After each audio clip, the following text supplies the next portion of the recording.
Olá pessoal, eu sou o professor Eric Martins e no vídeo de hoje trago para vocês mais uma resolução de vestibulares aqui do Mato Grosso do Sul, dessa vez a Universidade Estadual do Mato Grosso do Sul, a UEMS, o primeiro vestibular realizado por essa universidade, que sempre adotou o SISU como método de ingresso, né? O SISU está relacionado ao Enem, mas devido à pandemia, o adiamento do Enem e, consequentemente, o adiamento da divulgação do resultado do Enem, eles resolveram realizar um vestibular próprio.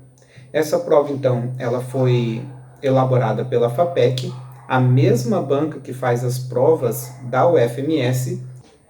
Inclusive, acabou sendo uma prova exatamente do mesmo estilo, com a mesma divisão de questões, o mesmo estilo de cobrança da prova da UFMS. Então, você que está estudando aí, revendo todas as provas da UFMS, tem que ver essa prova da UEMS, afinal foi realizada pela mesma banca, do mesmo jeito que ela realiza a prova da UFMS, sem nenhuma diferença, né? Inclusive na parte de Química, o mesmo estilo das questões, as mesmas 5 tradicionais questões que são cobradas. Então, uma prova importante aí para quem está estudando para o UFMS e para o UEMS. Aí a gente não sabe, né, se ela vai continuar adotando um vestibular próprio ou normalizando as coisas, ela vai continuar utilizando somente o Enem ou o SISU. A gente vai ter que esperar aí para saber o que irá acontecer.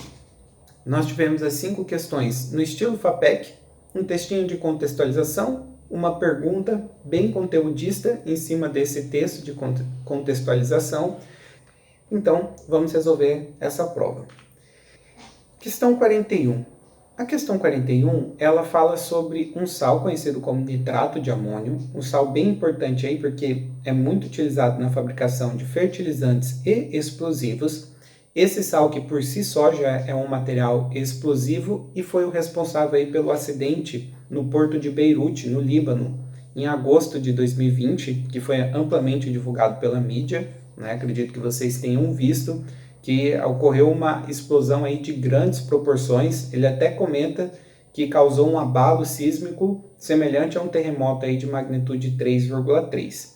Então, esse é o contexto da questão.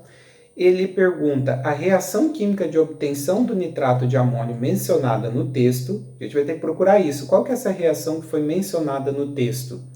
Ele fala aqui, que esse sal é produzido em larga escala pela reação entre o ácido nítrico e amônia. Então, é essa reação aqui que a gente vai estudar. E aí ele quer saber se essa reação representa uma reação ácido-base segundo qual teoria. Bem, antes de discutir, vou apagar aqui a parte do texto para que a gente tenha espaço para resolver. Antes de discutir a reação e a teoria em si, uma coisa que ajuda a gente a responder essa questão é lembrar como que funcionam essas teorias de ácido-base. Existe a teoria de Arrhenius, tá? Que é a mais simples de todas. Existe a teoria de Bronsted-Lowry, né? Que é mais abrangente que de Arrhenius. O que eu quero dizer sendo mais abrangente? Que ela vai incluir todos os casos de Arrhênio e alguns a mais, né? Então, se um ácido for de Arrhenius, ele consequentemente vai ser de Bronsted-Lowry, sempre, tá? Porque Bronsted-Lowry abrange todos os ácidos e bases de Arrhênio. Mas agora pode ser que haja ácido ou base de Bronsted-Lowry que não seja de Arrhenius. E com Lewis, você tem uma teoria ainda mais abrangente, né, que envolve as duas anterior e um caso a mais. Por que eu estou comentando isso? A gente vai descobrir qual que é a teoria, mas, por exemplo, caso a gente descubra que seja a teoria de Arrhenius, esse ácido base ele também vai ser de Bronsted, ele também vai ser de Lewis, tá? Porque a de Arrhenius inclui as outras duas teorias que são mais abrangentes. Sabendo isso, vamos dar uma olhada qual que seria a reação? Bem, a reação é entre o ácido nítrico, HNO3, e amônia, NH3, formando então o nosso nitrato de amônio. O que está acontecendo nessa reação aqui, pessoal? Então, para entender o que acontece aqui, eu vou desenhar a estrutura da amônia. E a amônia ela tem um par de elétrons livres ali no nitrogênio. que acontece aqui? Esse par de elétrons livres, a amônia vai oferecer para o hidrogênio do ácido nítrico. Então, o hidrogênio do ácido nítrico ele vai se ligar aqui na amônia, formando o cátion amônio. O que é o cátion amônio? Então, esses dois elétrons aqui vai ser usado na ligação com o hidrogênio, que originalmente era do ácido nítrico, tá? Esse hidrogênio aqui que saiu do ácido nítrico, ele sai sem elétrons. Como ele sai sem elétrons, ele sai com uma carga positiva. Então, nós formamos esse cátion aqui. E o que sobrou aqui? Sobrou o ânion nitrato, NO3-, tá? Por que negativo? Porque o elétron que era do hidrogênio ficou com o resto do ácido, ficou com o nitrato, tá? E a combinação, então, desse positivo com esse negativo forma o nitrato de amônio.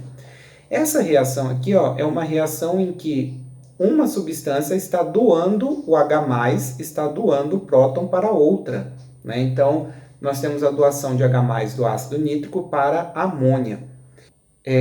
Essa situação de uma substância dar um próton, dar um H+ para outra, é a teoria de ácido-base de Bronsted-Lowry, tá? O ácido é a substância que doa o H+, que doa o hidrogênio, enquanto a base é a substância que recebe. Então, isso aqui é um clássico caso da teoria de Bronsted-Lowry, né, que no exercício está só como Bronsted. Mas, antes de nós marcarmos a alternativa, a gente tem que lembrar aquilo que eu comentei. Se é uma teoria de ácido-base de Bronsted-Lowry, está incluído também na de Lewis, certo? Então, ó, nós ficaríamos em dúvida entre a alternativa D e C, mas a alternativa correta vai ser a C, porque se é de Bronsted, consequentemente também é de Lewis, ok? Para quem não se lembra, como que funciona a teoria ácido-base de Lewis? Essa teoria, ela diz que a base é uma substância que doa um par de elétrons, que é o que de fato está acontecendo aqui, ó. A amônia, ela está doando esse par de elétrons livres, né? Enquanto o ácido é a substância que recebe o par de elétrons, que no caso aqui é o hidrogênio proveniente do ácido nítrico. Então, isso aqui que eu acabei de mostrar está incluso também na teoria de Lewis, ou seja, resposta desse exercício, alternativa C. Questão 42, ela fala de um problema ambiental bem grave, que é a contaminação aí de rios na região da Amazônia por conta da mineração com mercúrio. Mercúrio que é um dos elementos mais tóxicos e com grande potencial de ir se acumulando nos seres vivos. E isso tem se tornado, então, um problema extremamente grave na região, principalmente por conta dos garimpos ilegais, e o que infelizmente tem piorado nos últimos anos com esse governo, tá? E aqui, ó, para vocês terem noção da gravidade, o texto fala para nós que eles foram fazer uma análise numa aldeia indígena do grupo indígena Munduruku, tá? E cerca de mais da metade dos participantes, 57,9% dos participantes, tinha uma concentração de mercúrio acima de 6 microgramas por grama, tá? Essa concentração fornecida aqui é a máxima, que é o limite de segurança aí, estabelecido pelos órgãos, pelas agências de saúde. Então, os indígenas da região estão sendo contaminados pelo mercúrio de garimpos, principalmente garimpo ilegal que ocorre lá. Bem, sabendo isso, ele pergunta para nós o limite máximo de segurança em relação ao mercúrio expresso em ppm e porcentagem respectivamente. Então, nós temos uma questão de conta, vamos fazer as contas aqui. Separei então um slide com um pouquinho mais de espaço para a gente, lembrando que o nosso ponto de referência é essa concentração aqui, ó, 6 microgramas por grama. Nós queremos transformar isso em ppm e em porcentagem. A primeira coisa que nós vamos ter que lembrar aqui é o seguinte: o que significa 6 microgramas? A representação é essa aqui, ó, 6, uma letra grega mi e gramas, tá? Esse micro aqui, pessoal, significa 6 vezes 10 elevado a menos 6 gramas, tá? Então, essa aqui seria a máxima concentração de mercúrio aceitável nessa análise aqui do cabelo, beleza? Isso a cada 1 grama de cabelo, tá? Então eu posso ter no máximo essa quantidade de mercúrio a cada 1 grama de cabelo. E como que eu faço isso em ppm e porcentagem? Basicamente, pessoal, ppm, partes por milhão, você pega o seu total, o seu todo e transforma em 1 milhão. Assim como na porcentagem, você pega o seu total, o seu todo e transforma em 100%. Então, são dois conceitos bastante semelhantes e que a gente pode resolver por regra de 3, ó. A gente vai comparar então aqui na regra de 3, massa com... Vou fazer a porcentagem primeiro, que eu acho que é mais fácil, inclusive de comparar depois com ppm. Porque o que acontece, pessoal? Bem, não são 6 microgramas por grama de cabelo? Então, por grama, por 1 grama, esse 1 grama de cabelo é a minha amostra como um todo, seria 100%, tá? E a quantidade de mercúrio presente é essa aqui que nós acabamos de ver, 6 microgramas, ou 6 vezes 10 a menos 6 gramas, x. E aí bastaria nós, então, fazermos essa conta.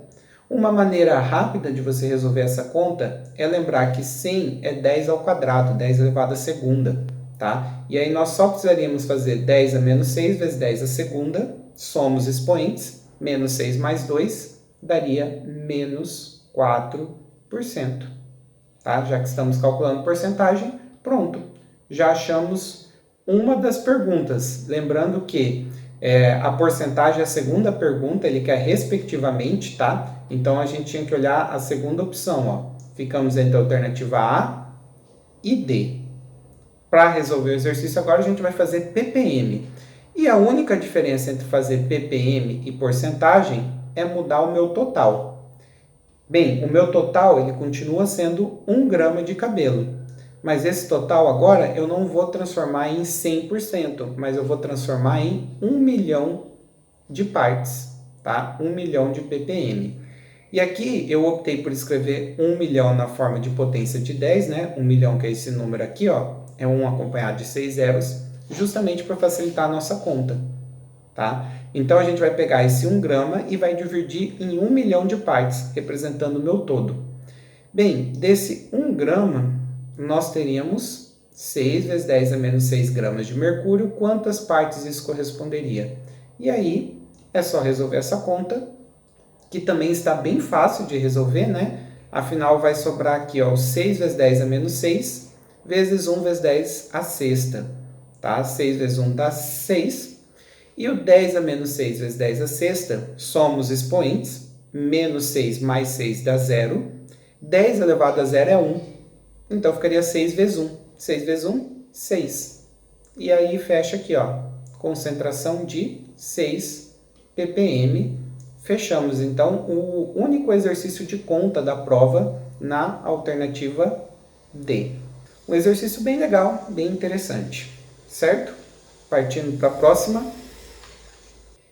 Questão 43. Questão 43 fala sobre uma pesquisa feita por várias universidades, Unifesp, UFS e UFSCar, que tenta desenvolver um material que auxilie na retirada de óleo de petróleo que esteja derramado na água, né? Inclusive cita o problema que aconteceu no litoral brasileiro em 2019, né? Devido a um misterioso derramamento aí de petróleo que aconteceu lá. E esse material, ele comenta pra gente que utiliza nanopartículas de magnetita. Magnetita é um minério de ferro, tá? Que tem propriedades magnéticas, que funcionam como um ímã. Ele deu aqui a fórmula pra gente, tá? Nanopartículas são partículas extremamente pequenas desse minério. E aí usa outros materiais, né? Como resíduo de biomassa, de levedura proveniente de processo de fermentação na indústria do etanol. E aí ele diz então que os resultados foram muito bons, né? Conseguiu tirar entre 55% e 89% da quantidade de petróleo e de óleo de um motor novo, né? E 69% do óleo de um motor usado. Então eles estão fazendo o teste em motor para futuramente poder aplicar isso nos oceanos, ok? E uma parte muito importante aqui que a gente vai usar na resolução da questão é que diz que o material utilizado para absorver o óleo na água foi retirado por um ímã de neodímio, tá? Então, digamos, ele joga esse material aí no óleo, tá? E depois ele retira esse material, provavelmente junto com o óleo, utilizando um ímã. E aí ele pergunta para nós qual que é a classificação química da magnetita, né? A magnetita eu destaquei aqui, e qual foi o processo de separação de mistura utilizado. Bem, pessoal, a magnetita é um óxido, só que na verdade, quando a gente fala de ferro, existem dois tipos de ferro. O 2, o de carga 2 e o de carga 3, tá? Esses ferros aqui, quando nós formos fazer os óxidos, nós acabamos obtendo dois óxidos diferentes. Existe o óxido de ferro 2, né? A gente simplifica aqui as cargas, joga um para cada lado. E existe também um óxido de ferro 3, né? Manda o 2 aqui para o ferro e o 3 para o oxigênio. Então a fórmula ficaria Fe2O3. E como vocês podem perceber, nenhuma fórmula desses óxidos padrão daria a fórmula da magnetita. Por quê? Porque a magnetita, pessoal, é um minério que faz justamente a mistura desses dois óxidos. Tá? Então você tem uma certa proporção aí de óxido de ferro 2 e uma certa proporção de óxido de ferro 3 para formar a magnetita. E aí, usualmente, representa-se com essa fórmula F3O4, que seria a soma dessas duas, né? Por exemplo, se nós somarmos essas duas fórmulas aqui, um ferro da primeira mais 2 da segunda, nós teríamos F3, né? E um oxigênio da primeira com 3 da segunda, O4. Então, essa é uma representação utilizada aí para mistura dos dois óxidos de ferro. E por conta disso, a gente fala que isso é um óxido duplo. Tá? Por isso, então, que a primeira opção aqui, a gente vai procurar os óxidos duplo. E a separação de mistura? Aqui nós temos um problema, acho que um negócio até meio polêmico. As opções que nós temos é imantação, magnetização e separação magnética, tá? Todos os processos são processos aí que você utiliza um ímã para fazer a separação, tá? Mas, então, qual que seria a alternativa? Eu achei essa questão meio complicada, meio difícil, e inclusive tive que pesquisar antes de gravar esse vídeo, tá? Pela definição física de imantação, tá? Você imantar um material, você seria pegar um material que não tem propriedades magnéticas e fazer, né, que não funciona como um ímã, e fazer ele ter uma propriedade magnética, fazer ele funcionar como um ímã, tá? Ou seja, a gente também poderia chamar isso de magnetização, tá? E por que eu não vou ficar em nenhuma dessas duas alternativas? Porque, pessoal, a magnetita, ela já é um material magnético, ela não precisa ser imantada para funcionar como um ímã. Então, como ela já tem propriedades magnéticas, a simples aproximação dela com o ímã faria ela ser atraída, faria ela ser puxada. E aí eu iria na alternativa D, que é uma mera separação magnética, tá? Você não precisa imantar, você não precisa criar propriedades magnéticas em um material para que ele seja separado. Pelo menos foi a maneira como eu pensei. Achei esse tópico, essa maneira aqui de você achar a alternativa até um pouco confusa, porque muitas vezes chama-se o próprio processo de separação magnética de imantação. Aí eu resolvi voltar e pensar na definição física da palavra imantação e cheguei à conclusão de que acredito ser a melhor alternativa, a alternativa D. Questão 44, ela traz alguns contextos teóricos de lei de Hess, mas muito simples, sequer para quem não está acostumado, é até difícil entender o que essa questão quis dizer, mas tem uma coisa aqui que pode até ajudar a gente a resolver a questão, que ele diz para nós que a variação de entalpia depende apenas dos estados inicial e final da reação, tá? Então, talvez essa informação seja útil, por quê? Porque ele nos dá um diagrama, tá? Na qual nós temos algumas substâncias em A, B e C, e os ΔH seria a variação de energia, né? Por exemplo, se sair da substância A e chegar na B, seria o ΔH1, tá? Se sair da B e chegar na C, seria o ΔH2. E ele fala que, sabendo que a entalpia final é 454 e a inicial é 124, qual que é a variação de entalpia dos pontos A e C? A princípio eu achei um pouco confusa essa questão, só que depois, olhando aqui, eu pensei, o que será que ele quis dizer com a entalpia final e inicial? Eu pensei e acredito que a entalpia final, já que estamos falando do ponto A para C, o final seria o ponto C. Então, o valor de energia aqui de C seria de 454 kJ e o inicial seria o A, seria então 124 kJ. Tá? Se eu quero saber qual que é a entalpia aqui de A para B, basicamente eu estou saindo de um ponto com 124 kJ de energia e chegando a um com 454. Para eu calcular o ΔH, bastaria eu fazer então o final menos o inicial. Então nós faríamos 454 menos 124 e chegaríamos então no valor de 330 kJ. Ou, simplificadamente, você está saindo do ponto A aqui, para chegar no ponto C você tem que subir 330. Esse então seria o valor da variação de entalpia, alternativa D. Questão 45, ela fala também sobre um problema que ocorreu em 2020, que foi a contaminação da cerveja Belo Horizontina, da empresa Baker, né, que levou pessoas a óbito. Essa contaminação aconteceu então com essa substância aqui, o etileno glicol, extremamente tóxica. E tem uma coisa que a gente tem que ficar muito atento no texto aqui, que não pode deixar passar, tá? O metabólico produzido na oxidação total desse álcool no organismo causa sérios danos, especialmente no rim, tá? Então, na verdade, qual que é o problema? Você ingerir essa substância, ela ser oxidada no organismo e o produto dessa oxidação causar sérios problemas no rim. E ele quer saber, então, qual que é a fórmula molecular desse metabólico, tá? Lembrando que o metabólico foi produzido pela oxidação total desse álcool. Então, a gente tem que tomar um cuidado, porque é o seguinte, ó, primeiro, quem que é esse álcool? Etano 1,2 diol. Et são 2 carbonos. An é simples ligação, 1,2 diol.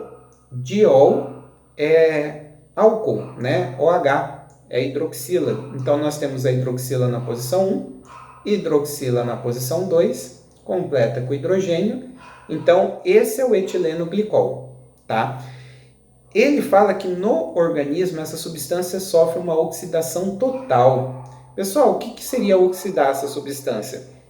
Quando eu costumo explicar processos de oxidação na química orgânica, eu costumo falar o seguinte, é você aumentar a quantidade de ligações com oxigênio. Tá? Como eu quero uma oxidação total, eu vou colocar o máximo possível de ligações com o oxigênio que eu conseguir, sem romper as ligações carbono-carbono. Então eu vou tomar como base, ó, isso aqui, essa ligação simples carbono-carbono. E qual que é o máximo de ligações com o oxigênio que eu consigo colocar em cada carbono, já que cada um desses carbonos aqui, ó, já tinha oxigênio. O máximo que eu consigo é isso aqui, ó, 2 nesse mais uma aqui. Tá? E aí, para completar esse oxigênio, eu coloco um hidrogênio. Então, nós temos aqui um ácido carboxílico. Esse processo que eu vou fazer nos dois.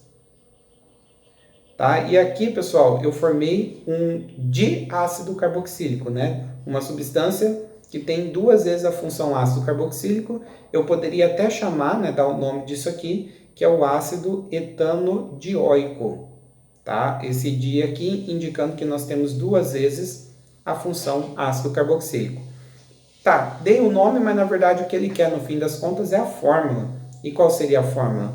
C2, nós temos 2 carbonos, 2 hidrogênios só, H2, né? Os dois aqui no cantinho, e 4 oxigênios, C2H2O4. Essa que é a alternativa B. E com isso, então, fechamos a nossa prova. Se você gostou, inscreva-se no meu canal e até a próxima.